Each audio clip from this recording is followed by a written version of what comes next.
사위는 가족인가 투자자인가? 아들과 사위 둘 사이에서 힘들었던 지난 날을 얘기해 보겠습니다. 나는 밥을 차리는 사람이었어. 이 집에서 무슨 일이 있어도 밥상만은 내가 책임졌지. 그래서 그날도 아무 생각 없이 국을 데웠어. 그 말이 나오기 전까지는 정말 아무 생각도 안 했어. 사위가 상속 이야기를 꺼냈을 때 내가 화를 냈어야 했는데 이상하게도 먼저 든 생각은 그거였어. 요즘 세상엔 다들 이렇게 사나 보다. 그 순간 나는 이미 엄마가 아니었던 거야. 난 이미 계산을 하고 있었던 거야. 그때 민석이 눈을 봤어. 하나뿐인 아들이 이 어미를 그렇게 보는 눈은 평생 처음이었어. 화를 낸 것도 아니고 소리를 지른 것도 아닌데 그 눈 하나로 나는 끝났다는 걸 알았어. 딸 서윤이는 아무 말도 안 했지. 늘 그랬거든. 그 애는 참는 게 미덕이라고 누가 가르쳐 준 걸까? 나는 그 침묵을 가족에 대한 이해라고 믿었지만 그 믿음이 결국 딸과 아들, 가족 모두를 밀어냈어. 사위에게 도장을 찍어준 건 결국 아버지의 손이었지만 그 손을 움직이게 할 수 있었던 건 내 말 한마디였어. 서윤이도 가정이 있잖아요. 그 말이 아들에게도 딸에게도 이렇게 잔인한 상황이 될 줄은 정말 몰랐어.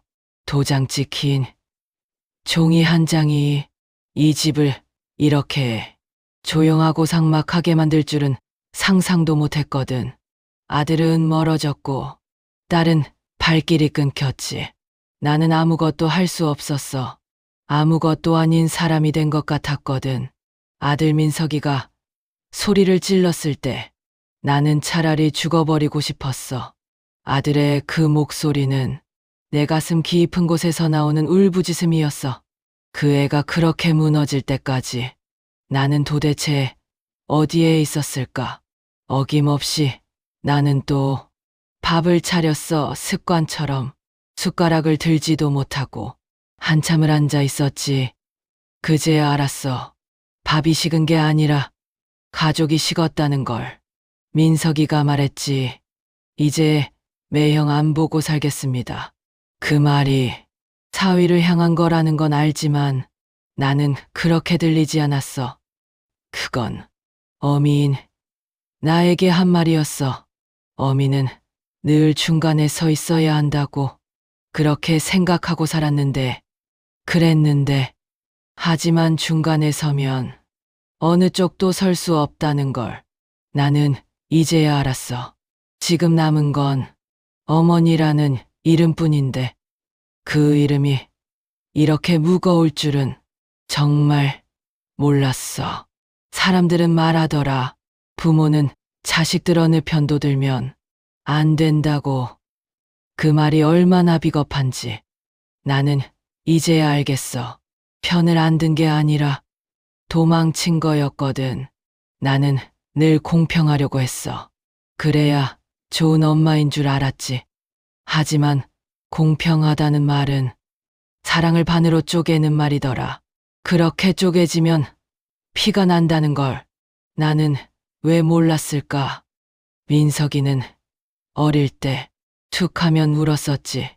넘어져도 울고 억울해도 울고 그래서 사내 자식이 왜 그렇게 우냐며 다그치기도 많이 했지. 그땐 왜 그랬었는지 지금 생각해보면 그 아이는 그때부터 지금까지 평생 울고 있었는지도 몰라. 하지만 딸 서윤이는 울지 않았어. 대신 항상 괜찮다고 했지. 나는 그 말을 정말 괜찮다는 뜻으로 들었어. 엄마라면 그 말 속에 숨은 아픔을 알아봤어야 했는데 사위는 말했지. 그게 다 어머님을 위해서였을 거예요. 그 말을 듣고 나는 안도했어.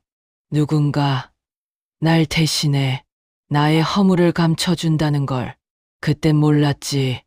그때 안도했던 값이 이렇게 비싼 불안과 절망으로 다가올지. 남편은 아무 말도 하지 않았어. 그 사람은 늘 그랬지. 아무 말 하지 말라고. 그게 사랑이고 그래야 버틸 수 있다고. 그래서 진심으로 믿었거든. 그러길 바랬고. 하지만 침묵은 가족을 지켜주지 않았어. 그저 모두가 혼자 남겨지게 될 뿐이야. 나는 아직도 내 아들이 문을 열고 들어올 것만 같아. 작은 소리에도 심장이 터질 것 같아. 혹시나 해서. 그런데 기다린다는 건 돌아온다는 뜻은 아니더라. 사람들은 시간이 해결해 줄 거라고 모두가 날 위로하지만 그 말이 얼마나 잔인한지 알아? 시간은 아무것도 해결해 주지 않더라고. 그냥 익숙하게 만들 뿐이야. 요즘 나는 자주 생각해. 그날 밥을 차리지 않았더라면 어땠을까?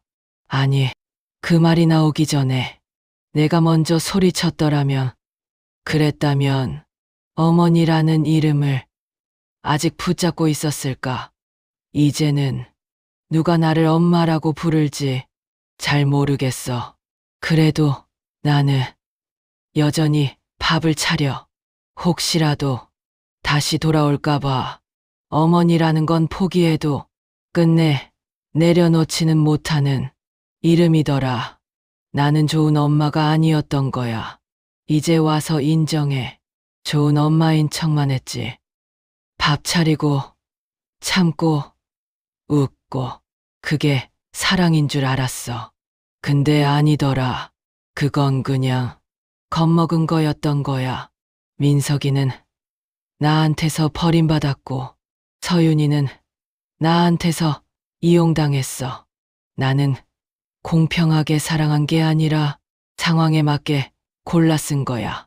그게 엄마라면 난 다시 태어나도 엄마 자격 없어. 사위 얼굴이 자꾸 떠올라. 미워서가 아니야. 더 끔찍한 이유야. 그 인간 말이 맞았을지도 모른다는 생각이 나를 미치게 해. 내가 그 말에 안심했다는 사실이 더 역겨워. 민석이는 자기가 나를 버렸다고 생각하겠지. 근데 아니야. 사실은 내가 먼저 버렸어. 아들이 나를 떠난 게 아니라 나는 이미 아들을 계산해서 제외했어. 엄마가 할 짓은 아니었지. 서윤이 얼굴을 보면 미안함보다 먼저 두려움이 와. 사위와는 어떤지, 동생과는 틀어져서 어떡하나. 나를 보는 그 눈이 원망보다 더 무서워. 그래도 엄이라고 아직 놓지 못하고 있어. 아직 아들 전화번호를 생생하게 기억하고 있어. 안 걸 거면서 왜 외우느냐고. 엄이라는 게 그렇더라고. 죄책감이라는 게 더 자식을 붙잡고 놓치라나. 사랑보다 이놈의 죄가 더 오래 가는 것 같더라고. 밤에 혼자 있으며 이런 생각이 들어. 차라리 미움이라도 받았으면 좋았겠다고. 미움은 아직 사랑이라는 게 남아있다는 뜻 아닌가. 하지만 침묵은 완전히 끝났다는 소리인 것 같아. 사람들이 또 얘기하더라고. 그래도 자식은 부모를 꼭 다시 찾는다고. 나도 그 말 믿고 버텼어. 근데 아니더라. 상처 준 부모는 기다림조차 버리라는 걸 한참 후에 알았어. 요즘 나는 스스로에게 물어. 내가 지키고 싶었던 건 가족이었을까? 아니면 어머니라는 자리였을까? 만약 그 자리였다면 나는 자식보다 나를 더 사랑한 거야. 그 사실이 숨 막히게 아파. 눈물이 나. 이제 와서 용서받고 싶다는 말은 안 할게. 그건 너무 뻔뻔하잖아. 다만 이건 말하고 싶어. 나는 내 자식들을 잃은 게 아니라 어미였던 나를 내 손으로 죽였어. 그래서 나는 살아있는데도 내 자식의 어머니는 없는 거야. 텅 빈 내 가슴처럼